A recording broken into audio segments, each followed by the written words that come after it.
Elevate your lifestyle. Welcome sa Zeta Heights. Hello sa inyo mga ka-Zeta. Live na naman tayo sa ating Facebook page, Zeta Prime Properties. Kaya ilike nyo na yan ha, share nyo na din at mag-comment.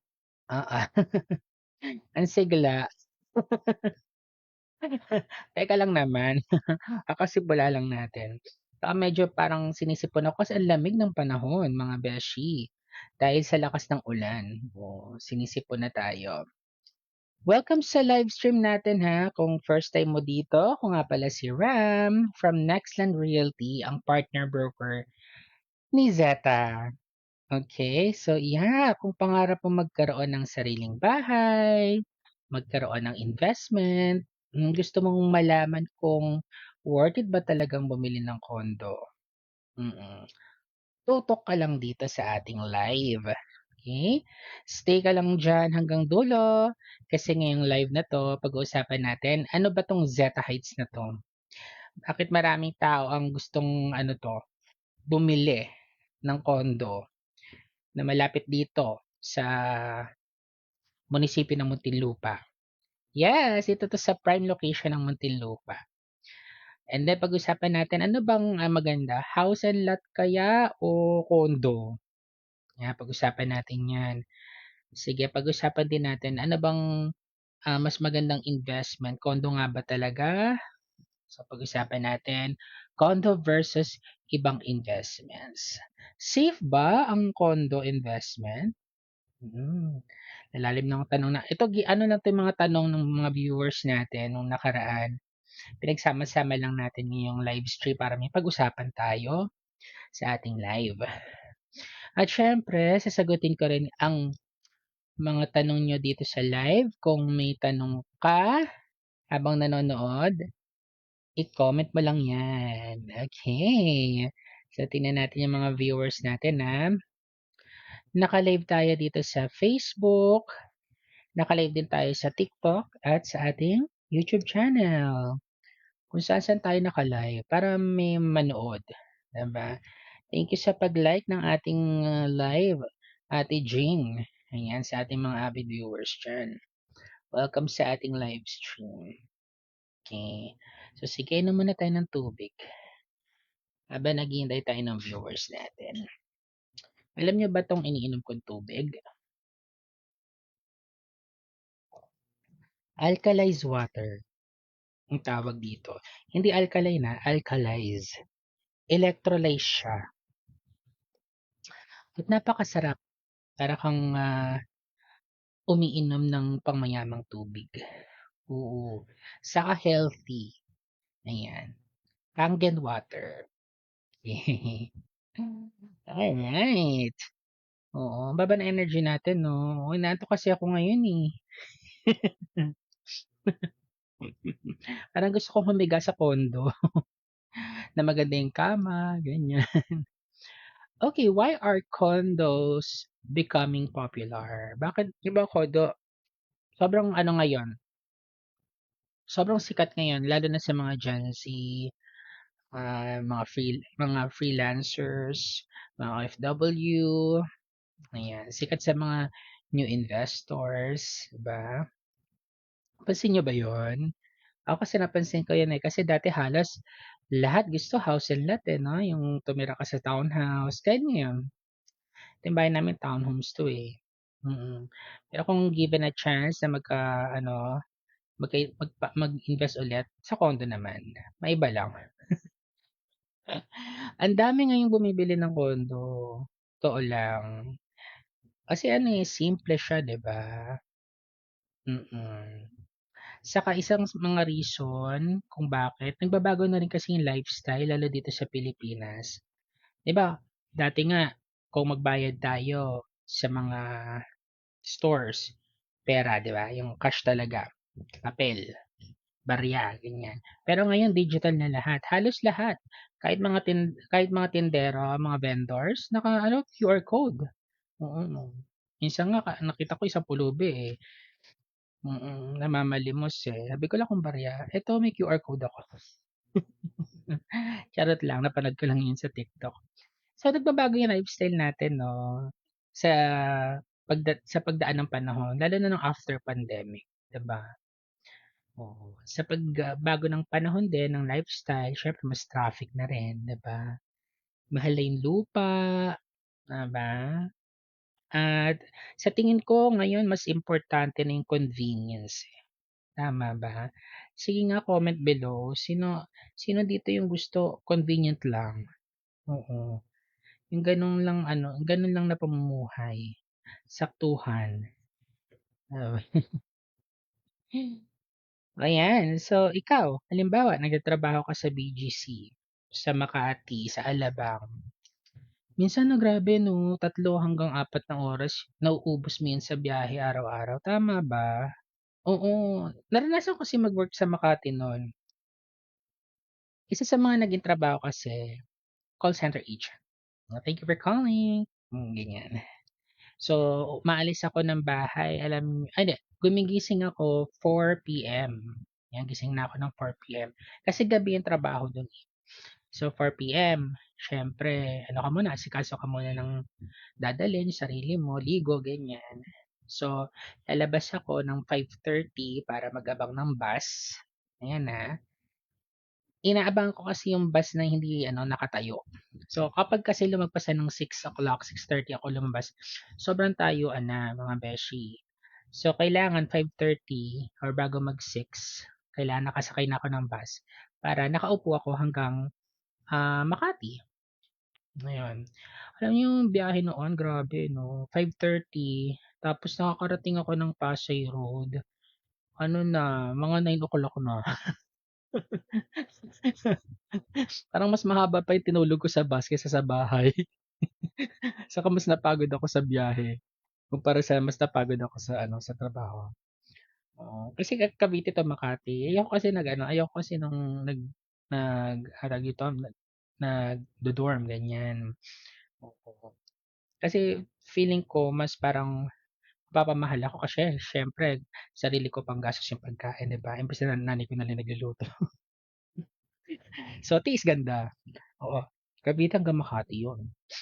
Sobrang haba na tama 'yan, 3 to 4 hours talaga ang biyahe. Gano'n ka-ano, kaganda sa Pilipinas, 'di ba? Gano'n ka-asenso, gano'n kaganda infrastructure natin. Imagine 'no, 4 hours everyday ta's sa isang buwan ano 'yun, i-compute 'yun, 8 hours 'yun, 'di ba? So, parang halos 4 na araw kang nasa daan, oo. Isipin mo 'yun, kung 10 minutes lang ang biyahe mo papunta sa trabaho, tingin ko mas marami kang oras sa pamilya mo, tama? Mas marami kang pahinga, mas productive ka. 'Yan ang isa sa pinakamagandang dahilan kung bakit lumalaki yung condo market, 'yan, yung convenience. Lalo na ngayon nauuso yung work from home, gaya ko ngayon, from being a call center agent, nag-shift ako into, work from home setup na. Una ano ko, parang, ah, ano muna, online teacher, ganyan, sa mga Chinese, pumasok ako sa isang Chinese company no'n. So, ang pasok ko naman dito lang sa bahay nagwo-work, oo, ang tinuturo ko mga Chinese kids. So, yung talagang animated yung kilos mo, gano'n yung work ko dati. And then after mag-wo-work ko do'n, nag-transfer ako sa ibang ano na, ibang tawag do'n, niche. So, ano na ako ngayon, ang una kong work from home, yun nga yung online teaching, and then after nun social media manager, and then yung ano naman ngayon yung ano na, ah, appointment scheduler, and team associate tayo ng isang US-based company, gano'n. So, yan maraming mga nagfi-freelance ngayon, maraming nagwo-work from home kaya masasabi ko malaki ang market sa condo, ayan. Malaki ang market sa condo mga beshi, dumadami na kasi yung mga ano, um, nagwo-work sa ano, basta parang yung mga Gen Z ngayon gusto nila aesthetic, eh. Eh, 'di ba yung condo gano'n, aesthetic yung feeling, 'di ba? Oo. So dito, pag-usapan natin 'no, speaking of aesthetic, eto masabi ko, sobrang isa sa mga magagandang, condo. Selling condo tayo ngayon ha, mga beshi ha. Tignan niyo naman, saan ka nakakita, naka-solar panel, 'di ba? Oo, pre-selling pa tayo, so meaning to say kino-construct pa lang siya. Yung unang building natin medyo matatapos na siya by the end of the year or, first quarter of next year. So malapit na. Kaya ang best time na mag-invest is today, ngayon na mga beshi. Ngayon na mga kaseta, ngayon ang magandang um, time para mag-invest kasi dahil naka-pre-selling siya, mas mura pa siya, mga beshi. Mas mura niyo pang makukuha at kung makapagpa-reserve ka ngayon, malalaki niyo yung price, yung current price niya.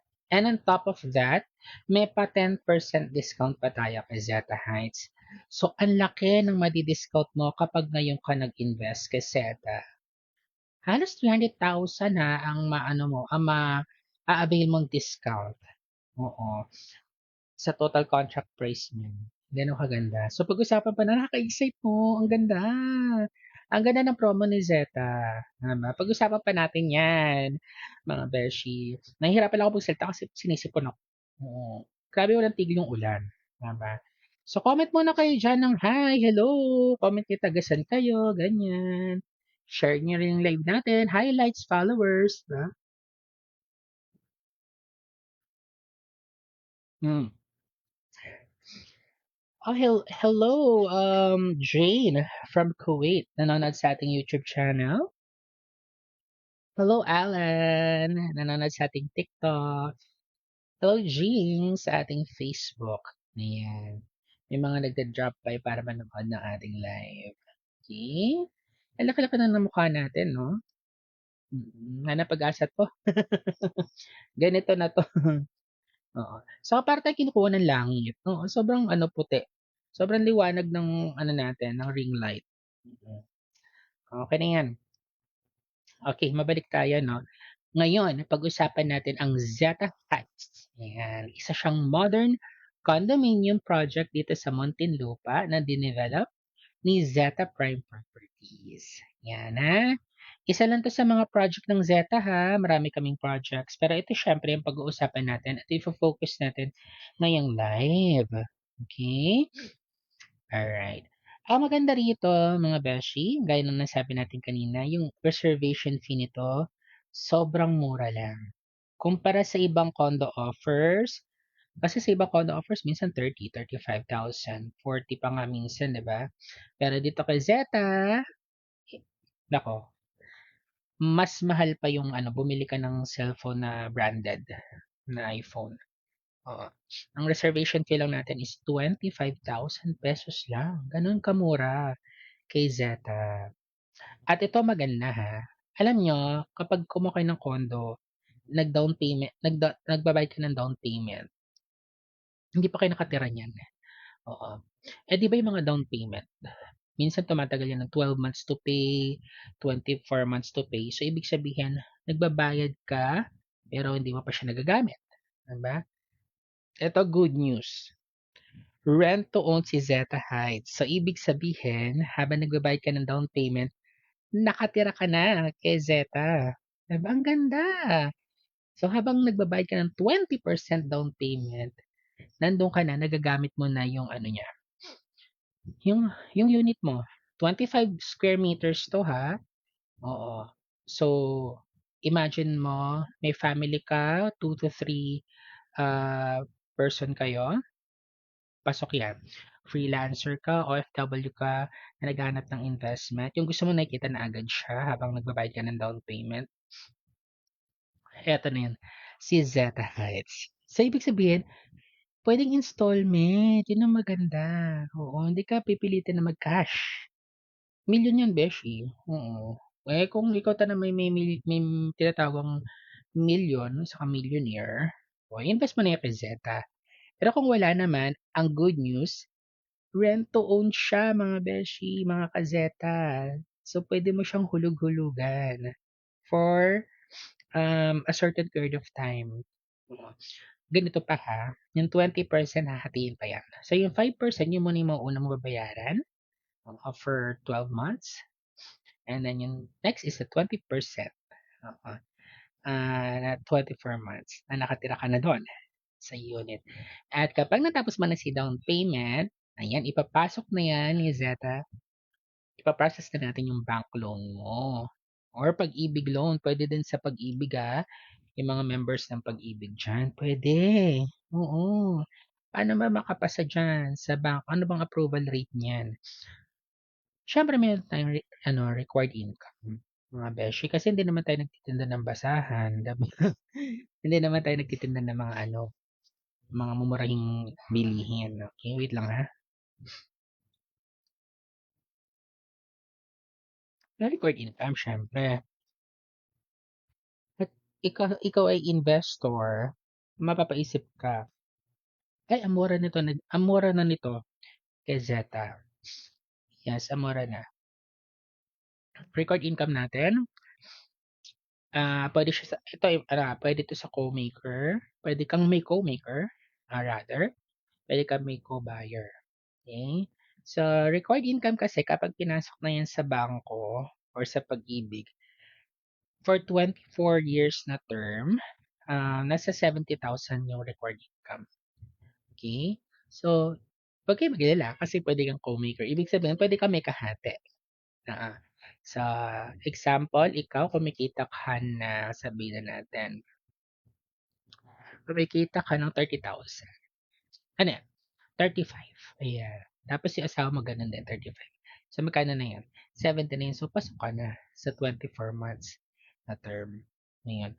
So, more or less, ang yung monthly amortization for 24 years, 30 years, ay nasa 21,000 lang a month.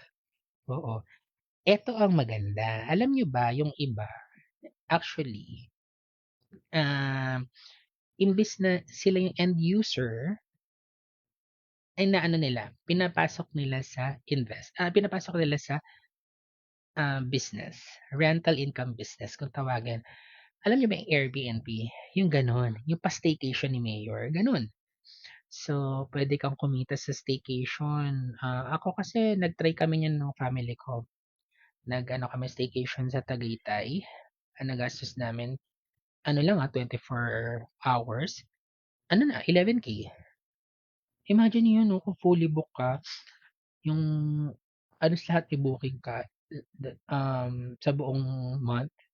Imagine mo kung gaano kalaki ng kikitain mo. Diba? Sobrang, sobrang doble-doble. Tapos ang monthly amortization lang nito is around 21%.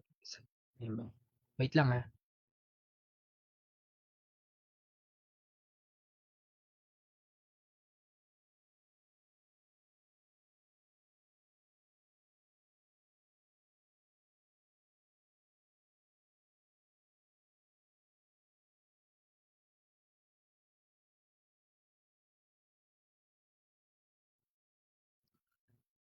Alright. Easy po. Medyo sinipon tayo. Tinutok ko kasi mukha ko sa electric fan kanina bago pumanik ako sa taas dito nakatutok ko sa aircon. So ayun, ang gandang investment. So hindi mo kailangang maglabas agad ng buong milyon ha. Unti-unti mo siyang mababayaran. Yes. Okay, again, pwede mo siyang ipa-finance sa bangko or sa pag-ibig. Yan, kung good payer ka naman sa mga bangko, mataas ang credit score mo yan. Auto-approve yan, promise. Tapos kung nagkatrabaho ka pa sa mga multinational company, ganyan, may pumapasok naman talagang pera sa'yo monthly, ayon sa required income. Ano mo na kinakailanganin yan. Okay? So, ayun. Pero sabi nga nito ni Berto, ano ba mas maganda? House and lot ba o condo? Ayan. Isa yan sa mga pinaka-common na tanong talaga nung ano yung mas maganda. Sige nga, comment nga kayo dyan. Kung ano sa tingin nyo mas maganda.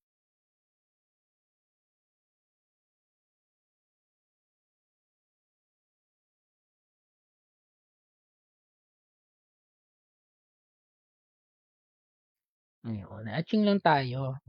Sino ba talaga ako? Anyway, yan ang isa sa mga common na tanong. Ano ba mas maganda, condo ba, house and lot? Nalilito na ako, hindi ko na alam kung ano. Depende yan kasi sa lifestyle mo, yan ang sagot. So kung gusto mo talaga ng ano mo yun, imagine mo, gusto mo ng malaking, sabihin na natin bakuran, yan. Gusto mo mag-alaga ng napakaraming aso, yung gusto mo tipong 101 Dalmatian ang alaga mo o, 100 Shih Tzu kung gusto mong alaga. So, mag-alaga ng mga ano, ng mga pato, ganyan, mga panabong. Siyempre pipiliin mo mag-ano, magbahay, 'di ba? Bumili ng bahay. So, depende sa ano mo, lifestyle mo, 'di ba? Gusto mo ng malaking parking, 'yan. Ay, siyempre sa-suggest natin house and lot talaga. Pero kung single ka, ah, bagong kasal, OFW, ayan, working professional, sa condo, hindi mo napoproblemahin kasi yung security. Oo. Hindi ka magpuputol ng damo dito. Hindi ka kapalit ng gate. Ayan. Hindi ka maglilinis ng mga alulod, mga drainage. Oo. May maintenance dito kasi may security, yung amenities. Ayan. At malapit sa business districts. At ito yon, Zeta Heights. Yes. May pa ano tayo dito, may pa swimming pool tayo dito ha. Mm. Yan ang isa sa mga ano ko, kung mag-i-invest talaga ako sa condo, yun ang hinahanap ko, may swimming pool. Gusto ko maging salbabida. Ayun. So, nasagot ba natin tanong ni Berto? Next question naman ni Allen sa YouTube. Sabi ni Allen from our viewers sa YouTube channel natin. Okay ba yung condo versus iba pang investment? Yung mga crypto, ganyan. Okay. Ako pa sabi ko kung may extra kang pera, tanong ko lang, saan mo gusto ilagay yan? Sa bangko ba, sa stocks, sa crypto, sa negosyo, condo, ah, oo. So kung ang sagot mo sige nga, sagot nga kayo diyan, saan mo gusto? Sige, mga active viewers natin sa YouTube natin at sa TikTok at sa Facebook, oo. Saan mo gusto? I-invest yung pera mo, bangko, stocks, crypto, business, condo, ayan. Sige lang. Sige, habang sisingaw muna ako ha, tanong ko muna kayo ha.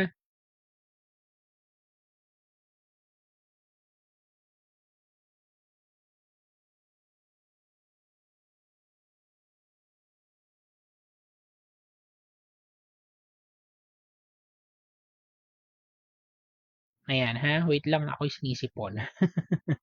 Anyway, so kung bangko naman ang pinili mo na pag-investan, safe naman 'yan. Pero mababa kasi ang tubo diyan, eh, lalo na kapag traditional banks, ha. Oo, compare sa digital banks medyo malaki-laki pa yung tubo gaya sa Maribank, ganyan, or sa Maya, oo. Pero kung bangko na traditional medyo maliit sila mag-ano, eh, magtubo, 'di ba? Sa stocks naman, puwede ka naman kumita diyan. Ang downside is puwede ka ring ano, malugi, 'di ba? Gano'n din sa crypto, lalong mas mataas ang risk niyan. Oo, kung business naman, okey, fair, malaki ang potential, pero diyan kasi kailangan mo ng oras, eh, tama? Yung parang may kakilala ako, yung ano, ka-workmate ko, matagal na kami, halos sabay kami nag-ano, eh, nag-call center no'n, eh. Inambag na kami sa kumpanya na yun mga ano, 3 to 5 years. So, yung parang mga nagsipamatay na yung mga ka-wave mo, ikaw nandun ka pa din. Gano'n kami katagal dun sa kumpanya na yun. Tapos naisabi niya na, "After nito hindi na ako mag-ano, magwo-work kasi nakakapagod, 8 hours," ganyan sabi niya. So, magbi-business na lang daw siya. Ayun naman nakita ko sa Facebook nag-business naman siya, oo. Tapos isang beses naka-chat ko siya, "Okey ba mag-business?" Oo, sabi niya, "Naku, 'wag mo na subukan." Kung dati 8 hours, ang pagod mo ngayon na may business siya 4 hours.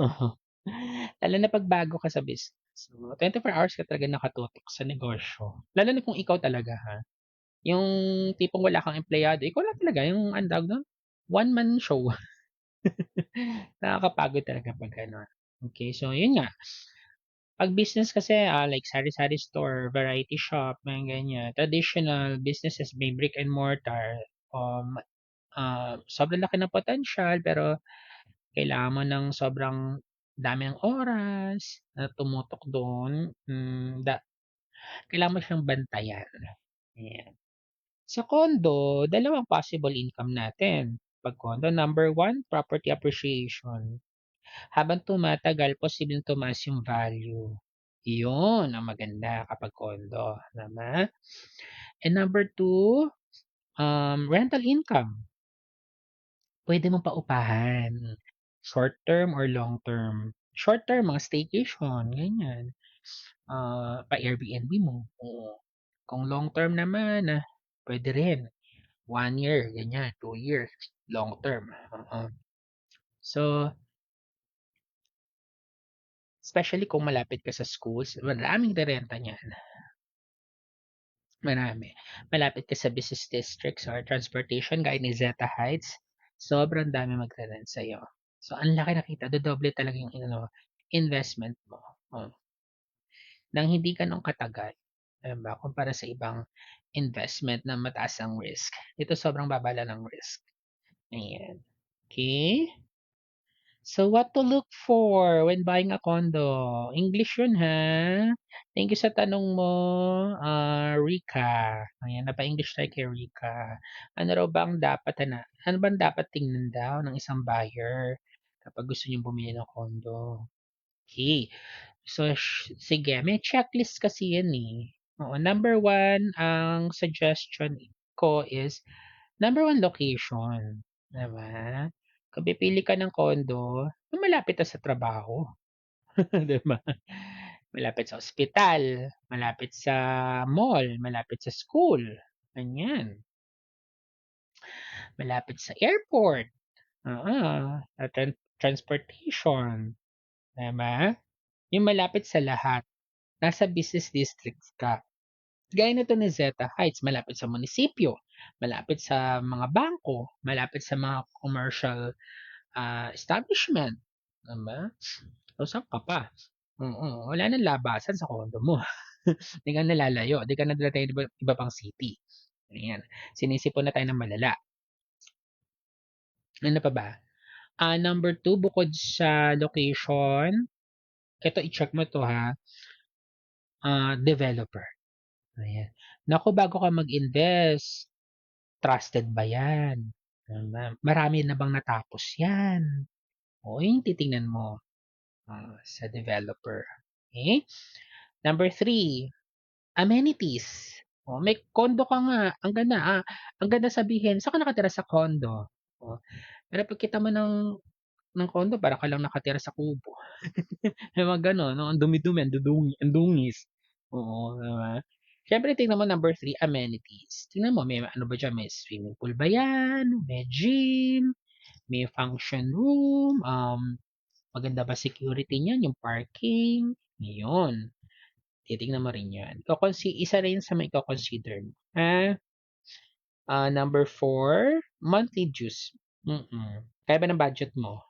Yun. Pasok pa yun sa banga. Ayan. Okay?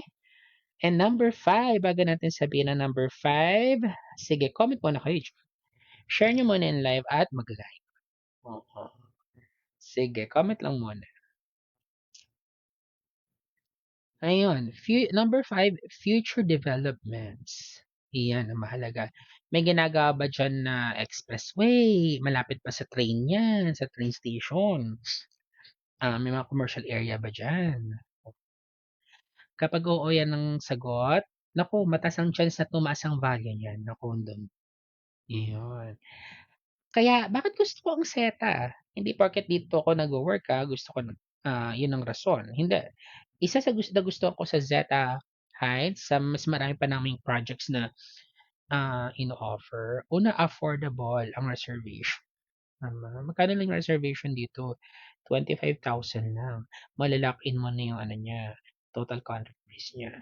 And hindi milyon agad yung ilalabas mo. Kasi pwede nga siyang installment. 'Di ba? Flexible yung payment options niya. Mm. And pangatlo, yes, tama si Jobert. Ang ganda sa Muntinlupa. Ang gandang location ng Muntinlupa, promise. Oo. Ang daming mga ano diyan, ang daming mga mabibili diyan kapag marami kang budget. Oo. And pang-apat, puwede siya para sa end user, puwede rin sa investor. Kung gusto mong tiran, okey. And kung gusto mong paupahan, mas okey. Posible din 'yun, okey? Alright. So, ayun dami natin napag-usapan 'no. Ito nga pala si Zeta Heights, pre-selling unit siya mga besya. Ibig sabihin, tinatayo pa lang siya, okay. And by the end of the year or early first quarter ng next year ay buo na yung isa nating building. Oo, bawat floor ay merong 11 units lang. So, ang ganda kasi hindi ka ano, hindi masikip ang feeling, oo. At, eto kahit ilan puwede mong bilhin, oo, kung may budget ka, oo. Gusto mo ng 2 bedrooms, puwede namin pagdugtungin yung dalawang unit na 25 square meters each. So, 50 square meters na yun, 'di ba, yung 2 bedrooms mo. Kahit ilang units puwede mong bilhin, oo. And complete finish na tayo ha. 'Pag tinurnover sa inyo yung unit, ano na siya, meron na siyang tiles, meron na siyang ceiling, meron na siyang, um, oo, banyo meron na siya. As in hindi siya bare na ibibigay sa inyo. Complete finish, kumbaga titirahan mo na lang. Dadalhin mo na lang yung mga gamit mo. Gagawin mo na lang siyang Instagrammable, yung unit mo. Gano'n. Okay. Meron tayong fully dressed up na unit ha, na model unit natin. Kung interesado ka na mag-invest kay Zeta Heights, naku, i-message mo na ako ngayon. I-message mo na ako ngayon para ipapa-appointment kita sa ating Nextland Realty agent. Okay? Para ano na natin, makita mo na at ma-reserve mo na yung unit mo kaysa mawala pa. Tama? Mapunta pa sa iba. Okay? So, ayun. Thank you so much. Maraming salamat sa mga nanood ng ating 30 minutes sa live stream. Remember ha, hindi lang presyo ang dapat tingnan kapag bumibili ng property. Mas importante yung location, location, location. Mas importante yung developer. Yan, yung lifestyle at yung long-term value. Ayan. Kaya kung gusto mo na ng free sample computation, free consultation, gusto mong makita yung available units natin ng Zeta Heights, makita mo na yung, ano, yung tinatapos na building natin ng Zeta, nako, message mo lang ako or comment lang sa baba, condo. Ayan, para ma-message kita sa page natin, ha?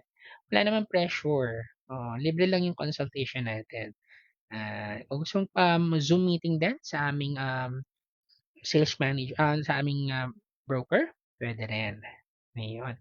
Thank you so much for watching, everybody. See you again next live. Goodbye. See you next time.